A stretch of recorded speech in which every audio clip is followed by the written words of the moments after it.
ناظرین، drama serial نقاب کی آج کی ویڈیو بہت دلچسپ ہے، پوری دیکھیے گا۔ چینل کو سبسکرائب نہیں کیا تو سبسکرائب ضرور کر لیجیے گا۔ اگر ایمان کی اور بلال کی شادی ہو گئی تو میں ایمان سے ہمیشہ ہمیشہ کے لیے دور ہو جاؤں گا۔ ایمان کبھی میری نہیں ہوگی۔ تیمور زارا کے پاس آتا ہے، تم بلال اور ایمان کی شادی کو روکو، وہ لڑکی ہمارے خاندان کے لیے ڈینجرس ہو سکتی ہے۔ زارا کہتی ہے، یہ تو مجھے نہیں پتا کہ وہ ہمارے خاندان کے لیے کتنی ڈینجرس ہوگی۔ ہاں البتہ تمہارے لیے ڈینجرس نہ ہو جائے۔ اگر بلال اور ایمان شادی کر رہے ہیں تو تمہیں کیا تکلیف ہے؟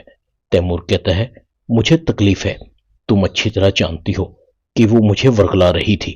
ذرا تیمور کے قریب ہوتی ہے، جھوٹ بولنا بند کریں، میں اچھی طرح جانتی ہوں کہ کون کس کو ورغلا رہا تھا۔ ویسے تمہیں بلال کی فکر کب سے ہونے لگی؟ تیمور کہتا ہے، وہ میرا بھائی ہے، کزن ہے، اور پھر تمہارے ناطے میرا سالہ بھی تو ہے۔ زارا کہتی ہے، میں کچھ نہیں کر سکتی، بلال میری بات کبھی نہیں مانے گا۔ مجھے اور تمہیں ان دونوں کی شادی سے فرق نہیں پڑنا چاہیے، بس تم اپنی بیوی اور اپنے ہونے والے بچے پر توجہ دو، یہ تمہارے اور میرے لیے دونوں کے لیے بہتر ہے۔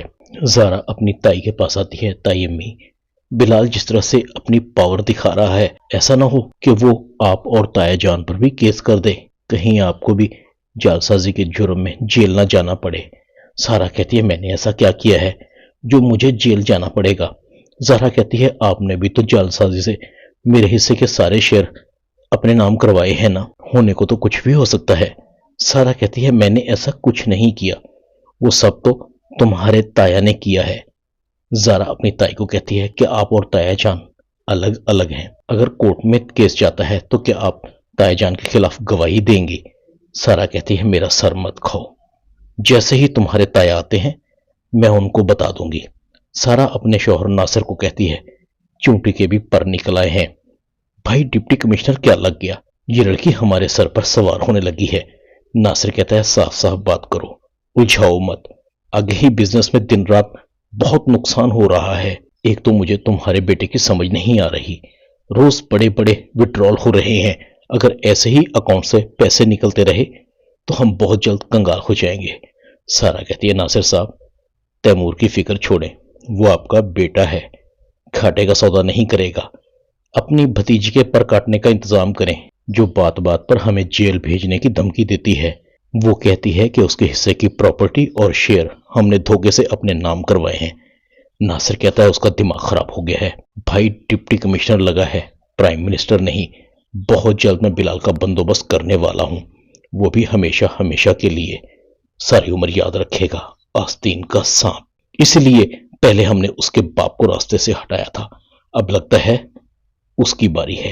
سارا کہتی ہے، آہستہ بولیے، دیواروں کے بھی کان ہوتے ہیں۔ زارا یہ بات سن لیتی ہے، کیا ان لوگوں نے میرے موم اور ڈیڈ کو مارا ہے؟ وہ خدایا، یہ لوگ کتنے ظالم ہیں۔ ادھر بلال کو نیند نہیں آ رہی تھی، بار بار کروٹیں بدل رہا تھا، دوسری طرف ایمان کی آنکھوں سے بھی نیند کوسوں دور تھی۔ بلال نے سایہ بن کر میرا خیال رکھا ہے، ورنہ تیمور نے تو مجھے رسوا کر ہی دیا تھا۔ میں بھی کتنی پاگل ہوں، بلال پر شک کرتی رہی، کیا کچھ نہیں کیا۔ ایمان بلال کو کال کرتی ہے، بلال فوراً ایمان کی کال کو ریسیو کرتا ہے، تم ابھی تک سوئی نہیں؟ نیند نہیں آ رہی؟ ضرور مجھے یاد کر رہی ہوگی۔ ایمان کہتی ہے، اب ایسی بھی بات نہیں۔ بلال کہتا ہے، اور کیسی بات ہے، مجھے بتاؤ، تمہارے جاگنے کی وجہ کیا ہے؟ ایمان کہتی ہے، آپ سے کچھ کہنا ہے۔ بلال کہتا ہے، پھر جلدی کہو۔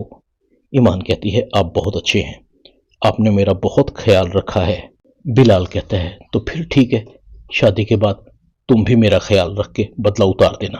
ویسے بھی میں تم سے زیادہ دیر دور نہیں رہنا چاہتا، ڈرتا ہوں کہیں تیمور بھائی تمہیں کوئی نقصان نہ پہنچا دے۔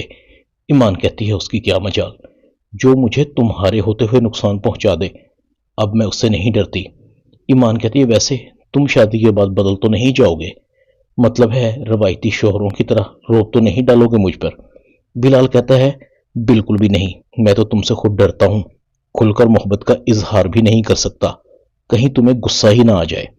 ایمان کہتی ہے، تو پھر آپ کو آج مکمل چھوٹ ہے، اپنی محبت کا کھل کر اظہار کر دیں، میں خاموشی سے سنوں گی، مجھے تمہارے منہ سے اپنی تعریف سنتے ہوئے اچھا لگے گا، تاکہ مجھے تو پتہ لگے کہ میرا شوہر مجھ سے کتنی محبت کرتا ہے۔ بلال باتیں کرتا رہا اور ایمان بلال کی باتیں سنتی رہی۔